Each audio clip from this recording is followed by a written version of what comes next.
Hello students, today we study about the expenditure method for the measurement of national income. In earlier classes we study about the value added method and income method for the measurement of national income. आज हम बात करेंगे expenditure method. जैसे नाम से पता चल रहा है एक्सपेंडिचर मेथड कि किसी भी इकोनॉमी के अंदर कितना टोटल एक्सपेंडिचर किया जाता है बाय द डिफरेंट सेक्टर्स। अब जो अलग अलग सेक्टर जो टोटल एक्सपेंडिचर करते हैं हम उसके बिहाफ पर नेशनल इनकम का मेजरमेंट करते हैं और ये मेजरमेंट करने का हमारा दो स्टेप होता है। फर्स्ट स्टेप पे हम फाइंड करेंगे GDP MP, gross domestic product at market price, और सेकंड स्टेप के अंदर हम काउंट करेंगे national income, it means NNPFC. So first we study about the GDP MP. How we find GDP MP? जैसे हमने बोर्ड पे लिखा है C plus I plus G plus N E. I repeat, GDP MP equal C plus I plus G plus N E. ये एक basic formula है जो आपको याद रखना है और जब एग्जाम में लिखते हैं तो इसमें कंप्लीट डिटेल लिखेंगे, पर for the practice question we write only GDP MP equal C plus I plus G plus N E. What is the C? C indicate here private final consumption expenditure, कि किसी भी economy में जो private sector है mainly इसमें include करते हैं individual, household और फर्म्स, उनके द्वारा जो एक्सपेंडिचर किया जा रहा है। Second is I equal investment expenditure which is also known as gross domestic capital formation. G equal government final consumption expenditure and N equal net export which we find by export minus import. So first of all we study GDP MP by the sum of C plus I plus G plus NE. अब एक एक करके हम detail देखते हैं what we include in private final consumption expenditure. अब private final consumption expenditure का बात करते हैं तो प्राइवेट फाइनल कंजम्पशन एक्सपेंडिचर नाम से पता चल रहा है हमारे को कि जो प्राइवेट सेक्टर है वो कितना टोटल एक्सपेंडिचर कर रहा है on consumption goods and services. अब जो प्राइवेट सेक्टर है उसको मैंने दो पार्ट में डिवाइड करते हैं। These two parts are household and non-profit institution. It means what are the total expenditure by the household on the consumption sector and what are the total expenditure of the non-profit institution on consumption. अब non-profit institution से हमारा mainly मतलब होता है charitable organisation, कि कितने charitable organisation है या फिर जो हाउसहोल्ड सेक्टर है वो कितना एक्सपेंडिचर कर रहा है on the consumption expenditure. So private final consumption expenditure भी find by private final consumption expenditure of the household and second private final consumption expenditure of the non-profit institution. Their sum is the gross domestic capital formation. आपके exam में possibility होती है कि वो private final consumption expenditure के नाम से आता है, पर कुछ क्वेश्चन हम देखते हैं कि इसको डिवाइड कर दिया जाता है by the private final consumption expenditure of household and the private final consumption expenditure of the non profit institution. और सेकंड और सबसे इंपॉर्टेंट जिसका टर्म आता है हमारे लिए I, which indicate investment expenditure which is also known as gross domestic capital formation. ये indicate करता है कि किसी भी इकोनॉमी के अंदर टोटल इन्वेस्टमेंट्स कितना किया जा रहा है। अब मेनली हम इसको भी दो पार्ट्स में डिवाइड करते हैं। These are gross domestic fix capital formation and second is change in stock. दो चीजों के हमारे लिए चेंजिंग स्टॉक और एक हमारे लिए क्या हो गया gross domestic fixed capital formation. अगर हमारे को एग्जाम में कोई क्वेश्चन ऐसा मिलता है जिसमें gross domestic fixed capital formation given है तब हम क्या करेंगे उसमें चेंजिंग स्टॉक, जिसको नॉर्मली बोलते हैं चेंज इन स्टॉक, हम ऐड कर देंगे। By this way we find gross domestic capital formation. अब जो ग्रॉस डोमेस्टिक कैपिटल फॉर्मेशन में देखा इसके दो पार्ट हो गए हमारे लिए। These are gross domestic fixed capital formation and second is change in stock. अब यहाँ जो हमारा gross domestic fixed capital formation है हम इसको भी फर्दर थ्री पार्ट्स में डिवाइड करते हैं। What are these three parts? These three parts are gross business fixed investment, second is gross residential construction investment, and third is public investment. So these are the three parts of gross domestic fixed capital formation. पहला part हमारे लिए क्या हो गया gross business fixed investment, जो कि business के ऊपर हम फिक्स्ड इन्वेस्टमेंट्स कर रहे हैं। Second is gross residential construction investment, it means जो हाउसहोल्ड सेक्टर है वो क्या इन्वेस्टमेंट्स कर रहा है on the construction of houses etcetera. And third is public investment, it show the investment of the government by making the public investment just like construction of flyover, construction of bridge, highways, etc. And their sum is the gross domestic fix capital formation. जैसे हमने पहले भी देखा, अगर हमारे को gross domestic fix capital formation मिलता है तब हम क्या करेंगे इसके अंदर plus change in stock. So it will be come into gross domestic fixed capital formation which is indicated by the I। तो सेकंड कंपोनेंट हमारे लिए क्या हो गया, इन्वेस्टमेंट एक्सपेंडिचर और the gross domestic capital formation. उसके तीन पार्ट हो गए हमारे लिए, क्या हो गया, gross business fixed investment, gross residential construction investment and third is the public investment which is the investment done by the government. Next हम बात करते हैं इसके अंदर, next is G which indicate government final consumption expenditure। अब इसमें एक चीज थोड़ा सा कंफ्यूजिंग होता है, हम यहाँ पर क्या ले रहे हैं, गवर्नमेंट फाइनल कंजम्पशन एक्सपेंडिचर, और थोड़ी देर पहले आपने देखा gross domestic fix capital formation का एक कंपोनेंट हमने लिखा पब्लिक इन्वेस्टमेंट। अब गवर्नमेंट जो इन्वेस्टमेंट कर रही है फिक्स एसेट्स पर वो किसमें चला जाएगा, पब्लिक इन्वेस्टमेंट पर, और जो गवर्नमेंट एक्सपेंडिचर कर रही है on different goods and services, it means जो कंजम्पशन पर एक्सपेंडिचर कर रही है वो किसका कंपोनेंट होगा, गवर्नमेंट फाइनल कंजम्पशन एक्सपेंडिचर। और आपके एग्जाम में जब क्वेश्चन आता है तो गवर्नमेंट फाइनल कंजम्पशन एक्सपेंडिचर ही लिखा होता है, पर इसके भी कुछ कंपोनेंट्स हम देखते हैं वन बाय वन। इन गवर्नमेंट फाइनल कंजम्पशन एक्सपेंडिचर में include compensation of employees paid by the government, simply बोलते हैं COE, compensation of employees paid by the government. It means government जो अपने एम्प्लॉइज को कंपनसेशन दे रही है, चाहे वो कैश के फॉर्म में है, चाहे वो काइंड के फॉर्म में है या सर्विसेज के फॉर्म में, it will be part of government final consumption expenditure. And the second is government expenditure on intermediate goods from domestic territory. अब गवर्नमेंट क्या करती है, अपने जो इन्वेस्टमेंट्स होते हैं, फ्लाईओवर्स बना रही है, ब्रिज बना रही है, तो उसके लिए डिफरेंट इनपुट्स की रिक्वायरमेंट्स होती है गवर्नमेंट को, which are known as intermediate goods purchased by the government। पर गवर्नमेंट जब इनका कंस्ट्रक्शन करती है तो गवर्नमेंट इसको सेल आउट नहीं करती, तो गवर्नमेंट के द्वारा जो एक्सपेंडिचर किया जा रहा है इंटरमीडिएट गुड्स पर, हम उसको भी किसका कंपोनेंट मानते हैं, government final consumption expenditure. Third one is direct purchase of goods and services from abroad. हमारे जितने एम्बेसीज होते हैं रेस्ट ऑफ द वर्ल्ड में, कॉन्सुलेट्स होते हैं, हमारे एम्बेसडर्स रहते हैं रेस्ट ऑफ द वर्ल्ड में, तो उन पर भी गवर्नमेंट को रेगुलर वे में एक्सपेंडिचर करना पड़ता है टू फुलफिल देयर रिक्वायरमेंट्स, जो भी उनको रिक्वायरमेंट्स होती है। सो गवर्नमेंट इसके लिए भी क्या करती है, गुड्स एंड सर्विसेज परचेज करती है for their embassies in the rest of the world.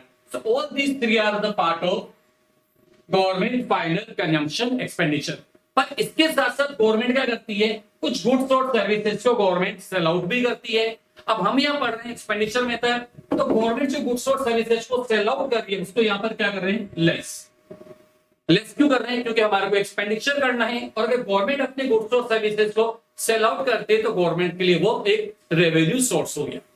तो हमने यहाँ पर क्या फाइंड किया, गवर्नमेंट फाइनल कंजम्पशन एक्सपेंडिचर और उसके तीन कंपोनेंट्स आपको याद रखने हैं, compensation of employees paid by the government, government expenditure on intermediate goods from domestic territory, direct purchase of goods and services from abroad by the government, and we deduct sale of goods and services by the government।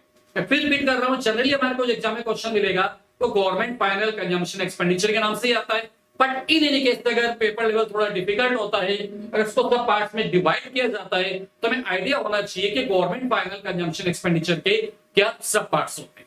Next हम content की बात करते हैं, it is any means net export. How we find the net export? Export minus import. So there are four components of the expenditure method. Repeat again. C, private final consumption expenditure. I, gross domestic capital formation. हमने बात किया G, government final consumption expenditure. और next हमने बात किया N, net export. फिर repeat कर रहा हूं, इसमें थोड़ा सा जो हमारे लिए कंफ्यूजिंग और मोस्ट इंपोर्टेंट होता है, it is the I, gross domestic capital formation। और जनरली आता है ग्रॉस डोमेस्टिक कैपिटल फॉर्मेशन के नाम से ही आता है, या फिर वो gross domestic fixed capital formation होगा, तब आप क्या करेंगे, उसमें चेंज इन स्टॉक को प्लस कर देंगे। अगर किसी क्वेश्चन के अंदर उसके सब पार्ट्स कर दिए गए gross domestic fixed capital formation, तब उनको सम कर देंगे, जैसे gross residential construction investment, gross business fixed investment and public investment, then you have change in stock, so it becomes the gross domestic capital formation. Next is the G. G stand here for the government final consumption expenditure, and the last is net import, which is the difference between export and import.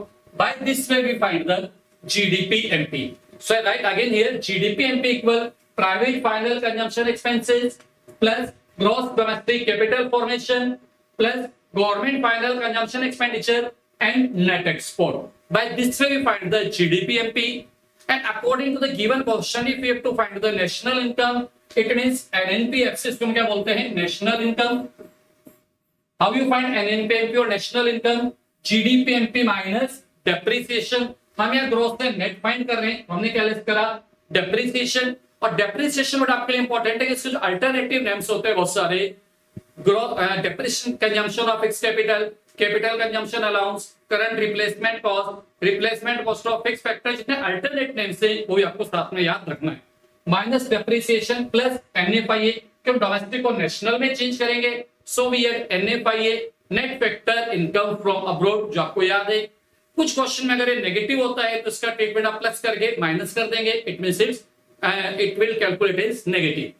Next is हम क्या करें, market price को factor cost में change करेंगे, so minus net indirect taxes. अब यहाँ भी question में क्या गिवन है वो हमारे लिए इंपॉर्टेंट होता है. अगर क्वेश्चन में इनडायरेक्ट टैक्स सब्सिडी अलग अलग है तो आप क्या करेंगे, minus indirect tax plus subsidy.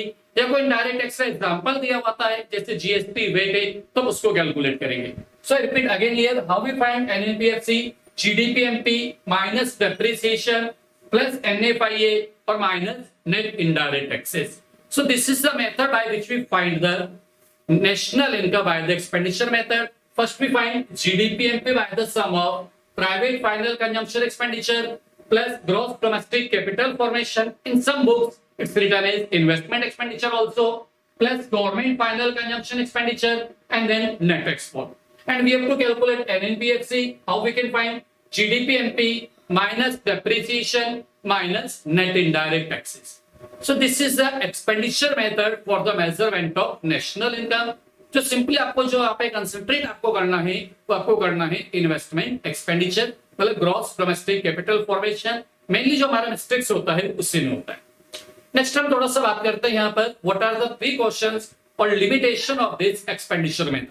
हम एक्सपेंडिचर मेथड को यूज में लेते हैं तो हमारे लिए इसकी क्या लिमिटेशन है, क्या प्रिकॉशंस है, क्या इंपॉर्टेंट बात है जो हमारे को ध्यान में रखना होता है. What are their precautions? First is only final expenditure on goods and services is considered. We include only final expenditure. It means हमारा जो एक्सपेंडिचर होता है इंटरमीडिएट गुड्स पर वो इसमें इंक्लूड नहीं होता. We include only the final expenditure in the measurement of national income by the expenditure method. अब इंटरमीडिएट में इंक्लूड क्यों नहीं करते हैं? अगर हम इंटरमीडिएट गुड्स को इंक्लूड कर लेंगे so it will create the problem of double counting. Double counting means when we include value of one commodity more than once in the measurement of national income. The second is expenditure on second hand goods is not included. जो मैं expenditure करें हम second hand goods पर वो भी include नहीं किया जाएगा. लॉजिक कि जो सेकेंड हैंड गुड्स थे जब फर्स्ट टाइम वो कंस्ट्रक्ट हुए थे, जो बने थे, फर्स्ट टाइम सेल आउट हुआ था, तब हम उसके वैल्यू को इंक्लूड कर लिया. हम उसकी वैल्यू अगेन इंक्लूड करेंगे so it again create the problem of double counting. Next is expenditure on share, bonds etcetera are not included. हमारा जो एक्सपेंडिचर होता है, हम शेयर्स परचेज कर रहे हैं, बॉन्ड्स परचेज कर रहे हैं, डिबेंचर परचेज कर रहे हैं, उस पर जो हम एक्सपेंडिचर कर रहे हैं वो भी इसमें इंक्लूड नहीं होता, because it is only a purely financial transaction. It not contribute to production of any goods और सर्विस. तो हमारे लिए क्या बताता है, सिर्फ फाइनेंशियल ट्रांजेक्शन है, उससे किसी भी गुड्स या सर्विस का प्रोडक्शन नहीं हो रहा. वो सिर्फ ओनरशिप में चेंज है, एक पर्सन से दूसरे पर्सन को शेयर ट्रांसफर होते रहते हैं, पर उससे कोई न्यू प्रोडक्शन हमारे लिए नहीं होता. Next is expenditure on transfer payment are not included. Transfer payment means the payment which we are paying without receiving any productive activity. क्या जो हमारे को पेमेंट हम कर रहे हैं पर उसके बदले हमारे को कोई प्रोडक्शन एक्टिविटी नहीं हो रहा. एक तरह से बोल सकते हो कि इनकम दे रहे हैं पर उसके हमारे को कुछ भी मिल नहीं रहा. तो जितने भी तरह का ट्रांसफर पेमेंट होता है, जैसे ओल्ड एज पेंशन बोल सकते हो, इसके अलावा स्कॉलरशिप से बोल सकते हैं, स्कॉलरशिप के अलावा बात कर सकते हैं, यहाँ पर चैरिटी दी जा रही है. इस तरह का जितना भी ट्रांसफर पेमेंट होता है वो नेशनल इनकम में कभी भी इंक्लूड नहीं किया जाता, because it's unproductive. Next is expenses on self consumption will be included. हमारा सेल्फ कंजम्पशन पर जो हम एक्सपेंडिचर कर रहे हैं, production for self consumption will be included. जैसे मान लीजिए फॉर एग्जाम्पल हम किसी भी गुड्स का प्रोडक्शन करते हैं, उसका कुछ पार्ट हमने खुद कंज्यूम कर लिया। यहाँ पर एक एग्जांपल ले सकते हैं एक फार्मर का, कि मान लीजिए किसी फार्मर ने 50 क्विंटल वीट का प्रोडक्शन करा और उसने 45 क्विंटल मार्केट में सेल आउट कर दिया और 5 क्विंटल उसने सेल्फ कंजम्पशन के लिए रख लिया। अब यहाँ पर जो टोटल 50 क्विंटल है उसी का वैल्यू एनआई में इंक्लूड होगा। अगर फार्मर सेल्फ कंजम्पशन कर रहा है तो उसका भी मार्केट वैल्यू है, उसका भी मार्केट वर्थ है, उसको मॉनेटरी मेजर कर रहे हैं तो उसको भी एनआई में इंक्लूड किया जाएगा।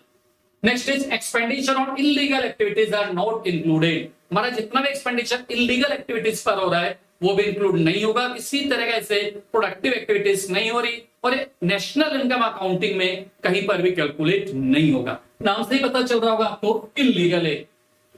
Next is commission paid to sale and purchase of second hand goods, shares, bonds etcetera will be included. ये थोड़ा सा आपको ध्यान देना है कि जो सेकंड हैंड गुड्स होते हैं, शेयर से, बॉन्ड से, डिवेंचर से, उन पर जो हम एक्सपेंडिचर कर रहे हैं वो नेशनल इनकम में इंक्लूड नहीं होता, पर उनके लिए किसी भी तरह का कमीशन या ब्रोकरेज बन रहा है तो उसको इंक्लूड किया जाता है, because it is the factor income और the productive income. So we include any type of commission paid for sale and purchase of second hand goods, bond, share will be included, but the value of second hand goods will not included. So all these are the precaution of the expenditure method which we studied in today's class. So I repeat again, in today's class we study about the measurement of national income by the expenditure method. First we calculate GDP-MP, then we have to change GDP-MP into NNPFC or national income, and then we study about what are their precautions. Thank you.